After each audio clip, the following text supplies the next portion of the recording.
I'll tell of the Battle of Hastings as happened in days long gone by, when Duke William became King of England and Harold got shot in the eye. It was this way, one day in December.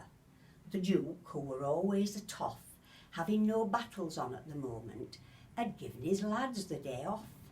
They'd all taken boats to go fishing, when someone in Conqueror's ear said, "Let's go put breeze up the Saxons." And Bill said, "Aye, that's an idea." So turning around to his soldiers, he lifted his big Norman voice, saying, "Hands up, who's coming to England?"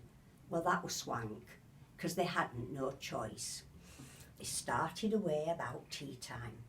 The sea was so calm and so still, and at 9:45 the next morning, they arrived at a place called Bexhill.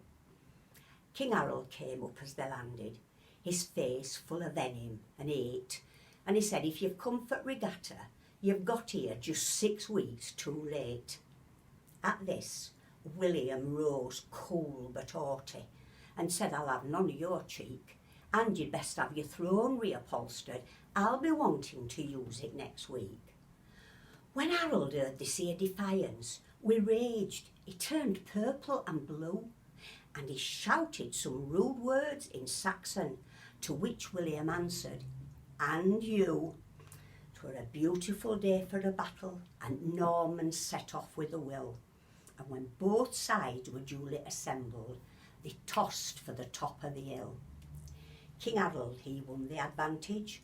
On the hilltop he took up his stance, with his knaves and his cads all around him, on his horse with his hawk in his hand. Normans had nought in their favour. Their chance of a victory seemed small. Well, the slope of the field were again 'em, and the wind in the faces and all. Kick-off was sharp at 2:30, and soon as the whistle had went, both sides started slamming each other, till the swineherds could hear 'em in Kent. Saxons had best line of forwards, well armed both with butler and sword, but Normans had best combination. Still, when half-time came, neither had scored. So the Duke called his cohorts together, and he said, "Let's pretend that we beat. If we get Saxons down on the level, we'll cut off the means of retreat." So they ran, and the Saxons ran after, just exactly as William had planned, leaving Harold alone on the hilltop, on his horse with his hawk in his hand. When the conqueror saw what had happened, a bow and an arrow he drew. He went right up to Harold and shot him. They were offside, but what could they do? Normans turned round in a fury and gave back both parry and thrust, till the battle were over about shouting, and you couldn't see Saxons for dust.